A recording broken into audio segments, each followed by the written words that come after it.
Good morning, students. Today we are going to start the very short poem Fire and Ice, written again by Robert Frost. The Fire and Ice is an extremely compact little lyric, a very small poem. Not a syllable is wasted.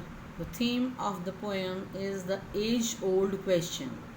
The question is whether the world will die in fire or in ice, how the world is going to perish, destroy.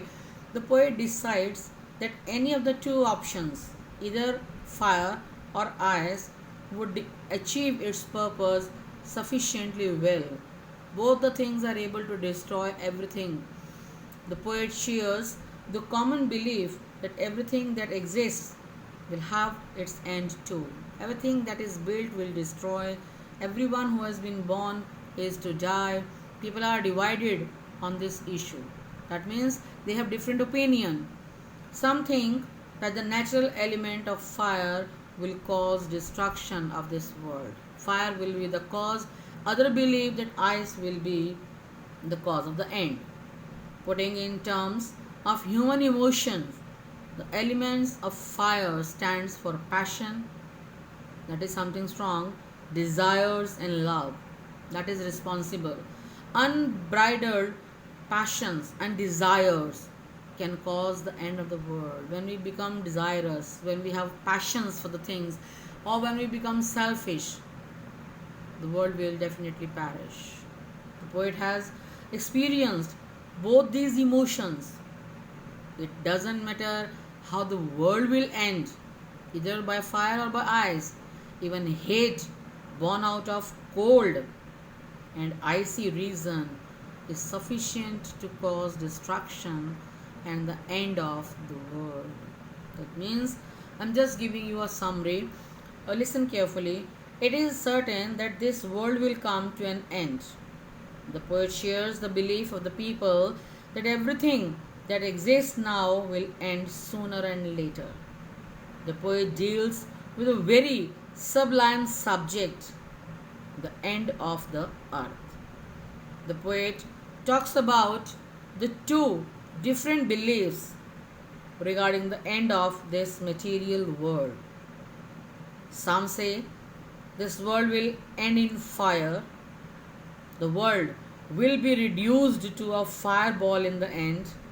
There are others who think that this world will end in ice, freezing all kind of life into death and destruction.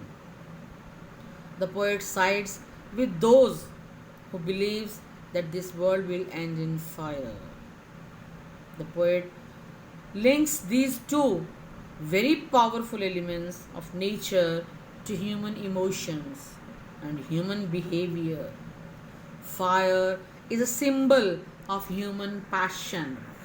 When we have some special emotions in ourselves, fire also stands for unbridled desires, which we can't control.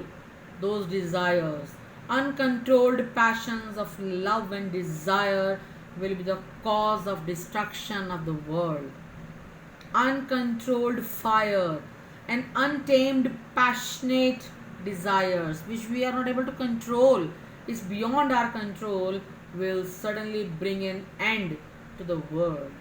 The poet confesses that he himself has tasted of desire, so he is quite aware. He has tested all these things, of aware of the potential of these passions and fire of the love of causing death and destruction. No doubt, fire can bring an end of this world. But if this world has to be destroyed twice, again the world is going to destroy, then ice can serve that purpose. Ice presents a dialectical emotion, that is opposite to fire. It represents hate. This hate is not the product of an outburst for revenge. On the other hand, It stands for cold and icy reasoning. The poet compares the nature of ice and hatred. Ice benumbs, so is cold and calculated reasoning. Hate, born of cold reasoning, makes a man insensitive to feelings. We are very cold to other person's feelings.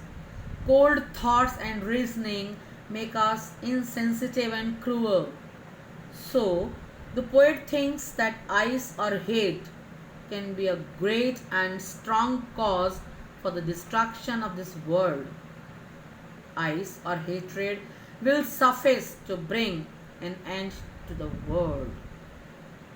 There, suffice here means sufficient to bring the end to the world.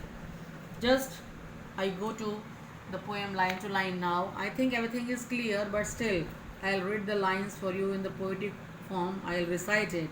Some say the world will end in fire, some say in ice. From what I have tasted of desire, I hold with those who favor fire. Rhyme scheme: A B A C. A B A A. I'm sorry, not C. It will be A. Should be A rather. So, because it rhymes with fire, it is A B A A with fire, right? So just listen to the lines very carefully. These first four lines. This existing world will come to an end one day. People are divided on this issue. Some believe world will end in fire. Fire stands for passion, desire that will lead to the end of the world. Some people think the world will end in ice. Cold reasoning and hate will lead this world to destruction. However, the poet has experienced passions of love and desire. He supports those who believe that fire of passions and desire will lead to the end of the world. I think the paragraph is clear. Still, if you have any problem with the word meaning, you can contact me.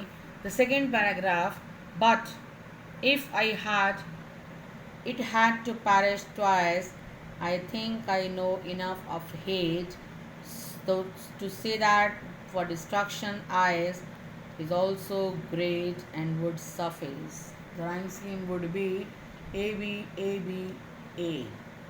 It's rhyming with each other.